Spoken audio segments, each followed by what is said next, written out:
खबर उत्तर प्रदेश कानपुर से। जिला अधिकारी जितेंद्र प्रताप सिंह द्वारा सैमसी झील का निरीक्षण किया गया। निरीक्षण के दौरान पाया गया कि 2 करोड़ की लागत से निर्मित उक्त झील का 2023 में जीर्णोद्धार कराया गया था, लेकिन आज पूरी झील जलकुंभी से ढकी हुई है। पानी का स्तर बहुत कम है। झील की बाउंड्री क्षतिग्रस्त हो गई है, बैठने के पत्थर टूट गए। उन्होंने ये भी पाया कि झील के जीर्णोद्धार के बाद किसी की नियमित सुरक्षा नहीं की गई। गांव का गंदा पानी झील में जाता हुआ पाया गया और बिजली के खंभे गिरे हुए मिले। पर जिला अधिकारी ने संबंधित एएम पर नाराजगी व्यक्त करते हुए पूछा कि उक्त झील की दुर्गति के जिम्मेदार लोगों पर अब तक कार्रवाई क्यों नहीं की गई। इस पर एएम ने कहा कि संबंधित को नोटिस भेजा गया, जिस पर जिला अधिकारी ने नाराजगी व्यक्त करते हुए कहा कि नोटिस का खेल खेलना ठीक नहीं है, जमीनी स्तर पर काम भी होना चाहिए। उन्होंने काम में लापरवाही बरतने पर जिम्मेदार पर आवश्यक कार्रवाई है तो संबंधित को निर्देश दिया। उन्होंने ये भी कहा कि अगले 20 दिनों में मेरे द्वारा पुणे झील का निरीक्षण किया जाएगा, तब तक सारी व्यवस्थाएं दुरुस्त मिलें। इसके उपरांत जिलाधिकारी ने सैमसी झील के बगल में 80 लाख की लागत से बने सरोवर का निरीक्षण भी किया। इस दौरान उन्होंने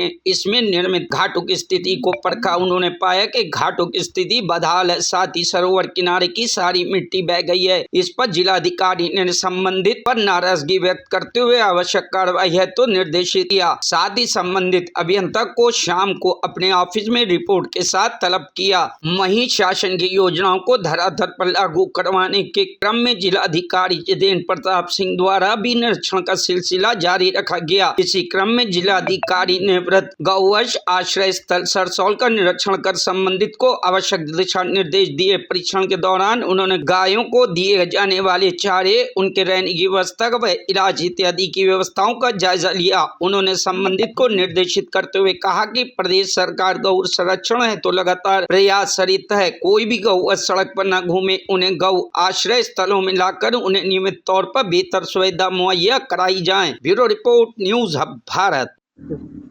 ये सरसौल में जो हमारी वृहद गौशाला है, इसका निरीक्षण मेरे द्वारा और सीडीओ साहब के द्वारा और अन्य अधिकारियों द्वारा किया गया है। तो यहाँ 197 पशु हैं। अब कैपेसिटी और हमारे पास में, चूंकि 400 तक हम रख सकते हैं इसमें, तो अभी यदि क्षेत्र में छुट्टा पशु होंगे तो हम सरसौल गौशाला में उन्हें शिफ्ट भी कर सकते हैं।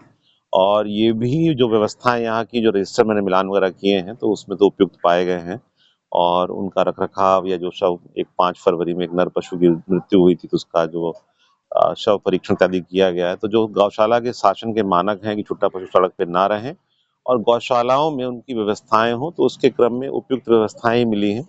इसके अलावा मेरे द्वारा कुछ अन्य निरीक्षण भी आज किए गए हैं, जिस प्रकार से सैमसी झील का भी किया गया, जिसमें जिला पंचायत द्वारा निर्माण किया गया। निर्माण में है कई कमियां हैं, जिसकी जांच हम लोग अलग से कराएंगे, क्योंकि क्वालिटी अभी से खराब दिख रही है कई जगहों पर, और उसकी उपयोगिता भी नहीं हो पाई जैसा कि होना था, क्योंकि उसकी जो नाव वगैरह उसमें अभी गड्ढे में ही पड़ी हुई है।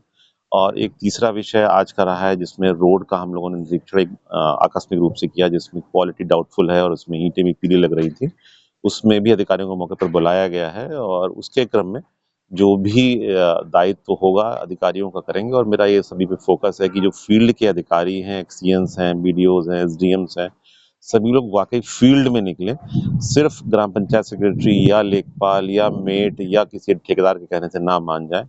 अगर फील्ड में अधिकारी रहेंगे तो उसके बेहतर रिजल्ट आ जाएंगे और क्वालिटी इंश्योर होगी। और एक पॉइंट ये इम्पोर्टेंट है कि जो कमियां पकड़ जाती हैं उसमें दायित्व तय हो जाए, ताकि दोबारा कोई ऐसी गलती करने की कोशिश ना करे। लगातार आपके द्वारा अभियान चलाया जा रहा है। हाँ ठीक है, ये शासन के निर्देश हैं कि सत्यापन किया जाए और वर्क में इम्प्रूवमेंट किया जाए।